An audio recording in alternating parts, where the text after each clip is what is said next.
You never let your past define you. No matter obstacles you're faced with, you're beautiful either way. And I know it gets hard when sometimes you lose your sight of vision. Remember that you're on a mission, cause God's got a plan for you. Forward, Razi. Today I'm going to touch some more on mental health awareness, because it's too many people that deal with it on a day-to-day basis that some may not realize that they are dealing with it. It can come from depression, anxiety, or just life itself. I have a special guest here today. Can you please introduce yourself? Hey everybody, my name is Chub. All right, Chub. So, can you tell us briefly, like, how mental health affects you? Mental health affected me when I was young. My father died when I was 12 years old, and ever since that time of his death, everything spiraled down. Me getting incarcerated, me going to a adult juvenile facility at a very young age, and when I came home, it was the same way, and I started becoming depressed. I was dealing with depression, and when I was young, I had, I'm not gonna say really strong thoughts, but I had thoughts of harming myself.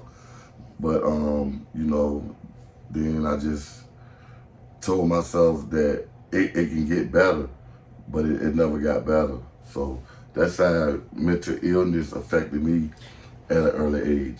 So, growing up, did you ever, okay, when you had those thoughts about self-harming yourself or anything like that, did you ever reach out for help, or did anyone reach out, try to get you help? No, because at first I was in denial. Okay. You know what I mean? And as soon as I got myself out of denial, I was like, I need help, because anytime I'm thinking about doing something to myself, right, like I didn't deserve to be here. Like I served no purpose here. And that was at a very young age. You know what I mean? So like it affect everyone differently. You know what I'm saying? Mental illness have different faces. You know what I mean? Everyone throughout their life deal with it. Right. I don't care who you is.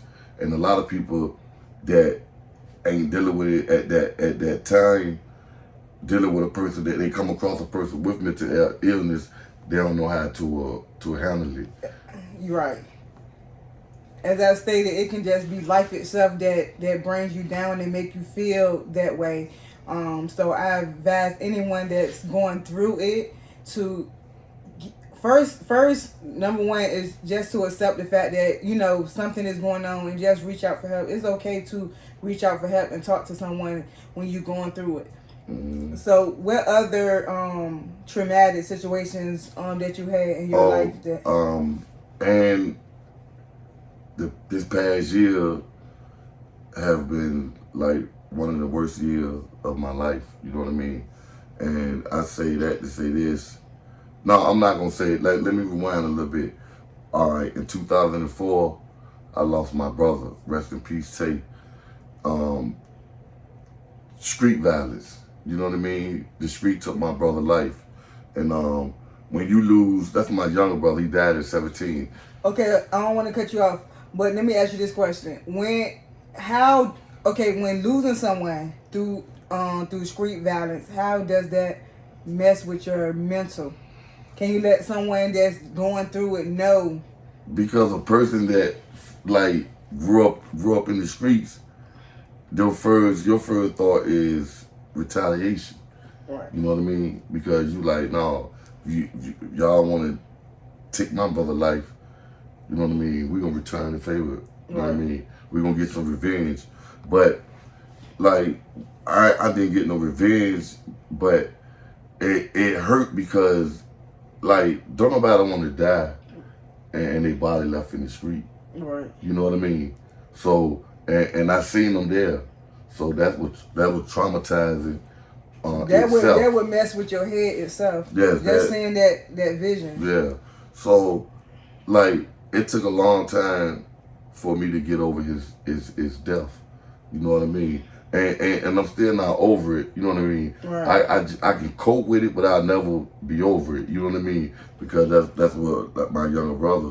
But that drew me into mental illness too. You know what I mean? Exactly. Because I was very depressed. You know what I mean? Because I'm thinking, what could I have done to prevent that? You know what I mean? So yeah, man, it's deeper than a lot of people think. Right. Real talk. So as you can see that when we talking about death, it's not just it's just not anxiety, depression, or just life itself. It can just be losing someone, a loved one, or actually seeing, your family dead. So it's just like there's a lot of things that can traumatize, and then it can your mind. So it's just like you have to reach out and get help. Period. Yeah. See, mental illness have many categories. You know what I mean? Like, you could be doing poor in school. Yeah. You know what I mean? Getting bullied. Getting bullied, or your grades ain't where you wanted to be. You know what I mean? Because you got so much expectations. And if you don't reach them expectations, that means that you letting someone down. Letting someone down can draw you into mental illness. Had expectations for you, and you know what I'm saying? It can be you can be learning slow, and you just not getting to that expectation, so it just make your mind just like, if you're not reaching it could be goals for you. Yep. It could be goals for your parents. Mm-hmm. It could be you know what I mean? If you're not reaching them goals, you can fall into a deep depression. Right. Like, that's real. And then that messes with your mental awareness. Right. I'm a prime example. You know what I mean? Right. I'm a prime example because, some days I have my good days. Some days I have my bad days. That's everybody that breathing. Right. You know what I mean? Ain't no days gonna always be a perfect day. You're right. You know what I mean?